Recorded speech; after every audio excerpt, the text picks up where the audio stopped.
Hey guys, welcome to my low to mid-level money making guide. So in this guide, I'm going to be showing you guys 4 different money making methods for lower level players. And the requirements for these methods include levels that range in level 10 to level 44 in various skills. So anyway, let's get on with the video. The first method in this video is making egg spawn scrolls. The only requirements for this method is 10 summoning, and you can also get up to 1.4 mil per hour. So this method is really simple. To start, you will want to go to the Grand Exchange and buy some Spirit Spider pouches, and then you can simply run back and forth from the bank in Taverley to the Summoning Obelisk and make these egg spawn scrolls. And so as you can see here, one inventory is 29,000 worth of the pouches, and then you make them into the scrolls and they're worth 41,000, so you're making a profit of 12 to 13,000 each inventory.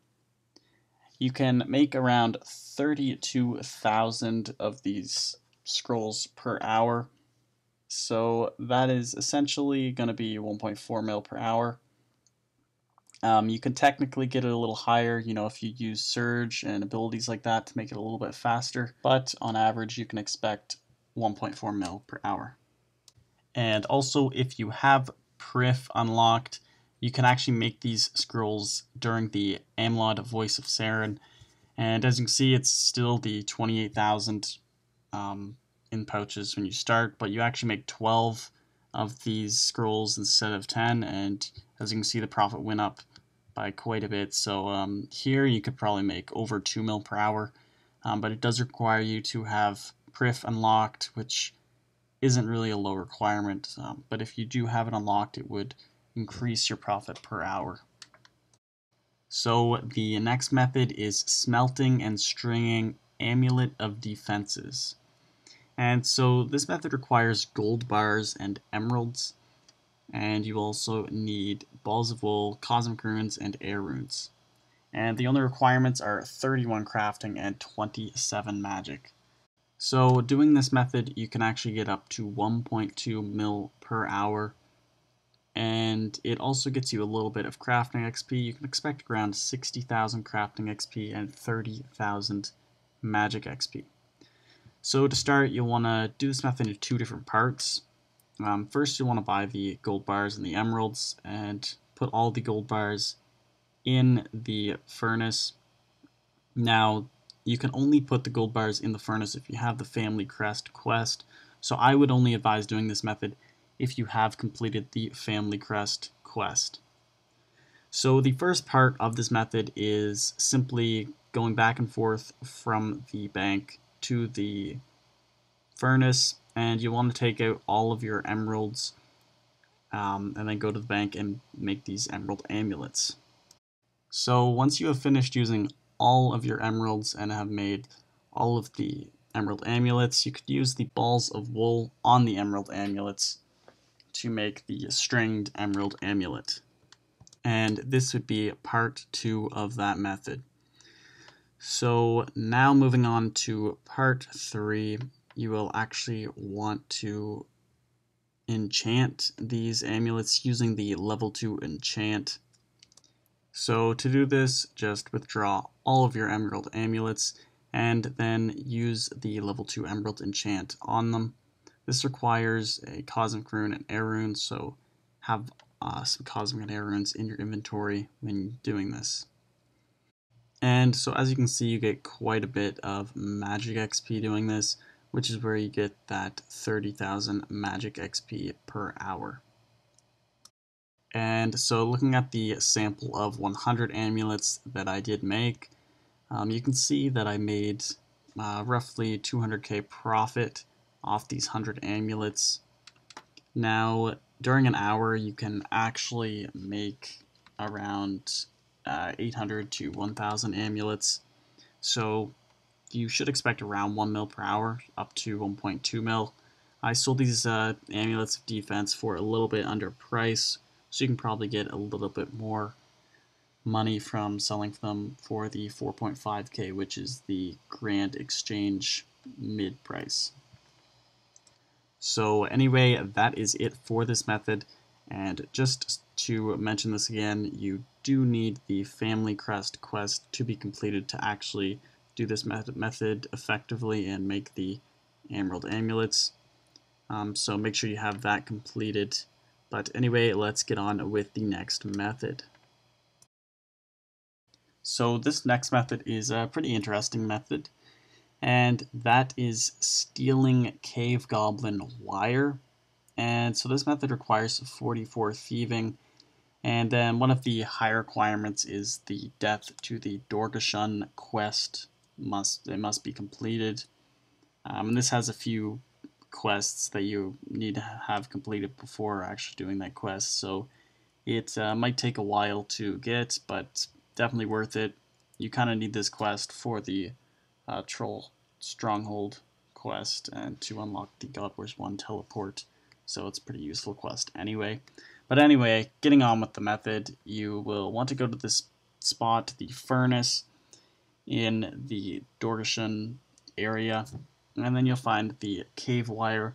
It will continue to spawn on this little spot right here, and it spawns every 6 seconds, so you can just wait for it to respawn. And each wire sells for about 3.7k, so it's really profitable, and on average you should be able to get 17 inventories per hour, which is about 476 of these Cave Goblin wires. And then since they sell for about 3,700, you can expect about 1.7 mil per hour. So this is a really great method. It gets you a little bit of thieving XP as well, although not too much. You could expect about 7 or 8,000 thieving XP per hour. And then looking at one full inventory of Cave Goblin wire, you can see that it's about 100k, so it's not too bad. One inventory really doesn't take long at all.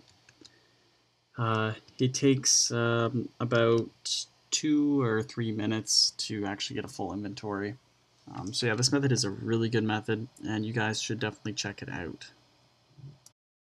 So moving on to this next method, which is the final method in this video, and that is collecting Mort, Meyer fungi. And so this method is really good.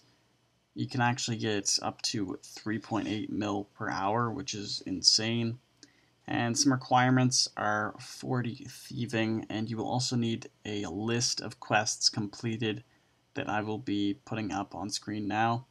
So as you can see, you need the Silver Sickle from the Nature Spirit in the Nature Spirit quest, and then the Mauritania legs 1 or higher will double the fungi, which will require at least the easy Mauritania diaries or tasks to be completed.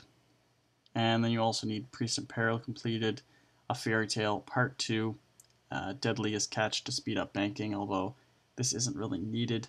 And then you also need to bring prayer renewals so you don't run out of prayer, because every time you actually use the Silver Sickle, it does use some prayer points.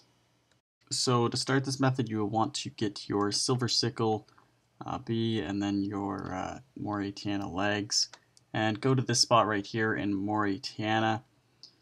This is the best spot for this method. It has some of these rotting logs right beside each other. There's 2 of them.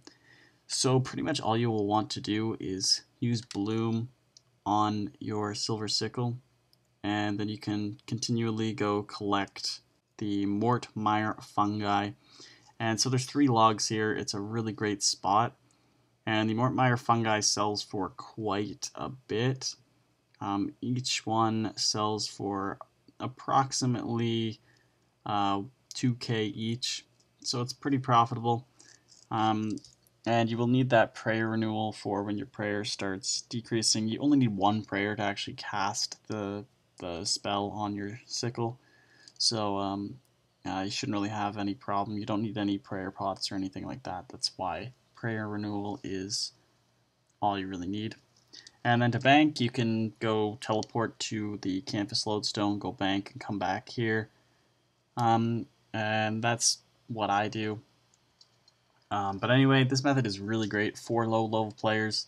It does have quite a few quest requirements, which makes it kind of high, but only 40 thieving is required in the skill department, so it's a pretty good skill. So it's a pretty good money-making method for low-level players, and definitely one of the best that you can actually find. Anyway guys, that is it for this video, so I really hope you found it helpful, and if you have any questions about any of these methods, feel free to comment down below. I respond to nearly every comment. So anyway guys, if you liked the video, please leave a like, it really does help, and subscribe for more RuneScape 3 content. Anyway guys, I'll see you in the next one. Peace.